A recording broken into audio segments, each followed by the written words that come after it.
Howdy, folks, and welcome to episode number 5. Why would the meek inherit the earth? That's the question for today. Seems like a very strange thing to say with how we view the word today. I did a little looking around, and the word that was originally chosen in the translation, they chose a Norse word that means gentle. But the original Greek word, I think it's called praus, Praus, meaning strength under control.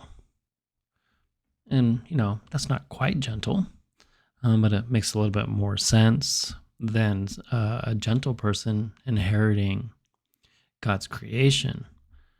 I mean, this is a beautiful place, but it's very dynamic and doesn't make sense for gentle folk to be inheriting such a place. This strength under control, now this starting to lead in the right direction.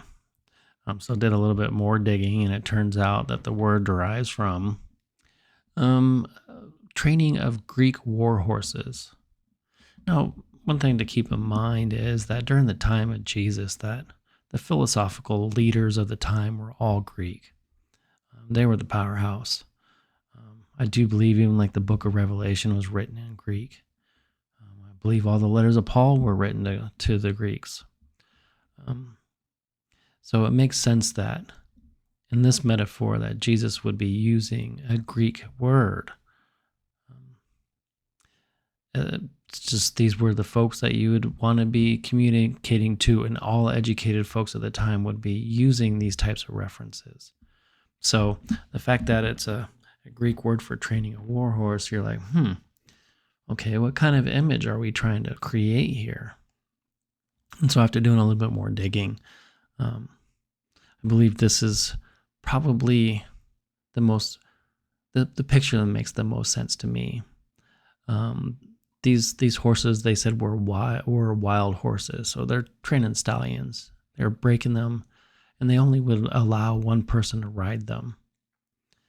And so here you have this wild animal that was capable of going into the most hellish conditions on earth, battle of steel and metal and just hell on earth, and yet still able to maintain their composure and listen to the person who is guiding them through this space.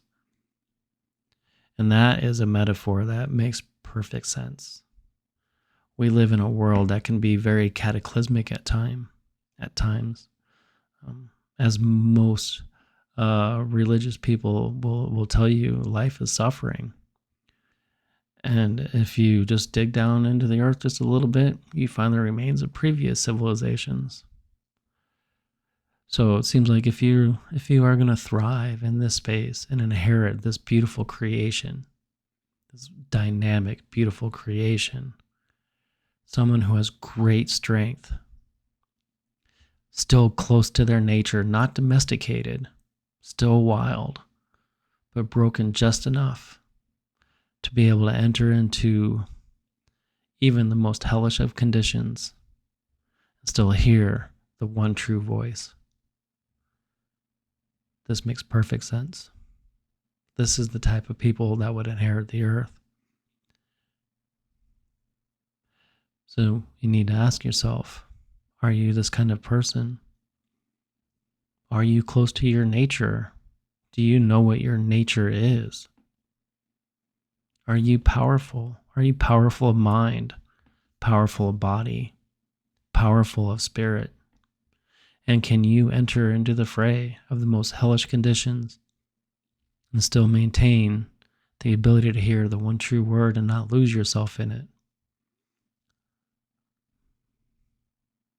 You can be. And that is the source. That is what this philosophy is about. Is the realization that this is the type of people that we need to become. This world has completely lost it in so many ways. We all know. Everyone can feel it out there now. And there are plenty of people that are either selling you something or selling you a story or some products or a shelter or weaponry or or some sort of whatever. It doesn't matter. But the one thing that you need, I do believe, is to listen to this word. The meek inherit the earth. So you need to find that within yourself. You need to train that within yourself. Become as strong and as capable as you can, mentally, spiritually, and physically. This is how we get through this. And of course, still hear the true word of God through it all. I think I'm going to leave it there. I want to keep it short.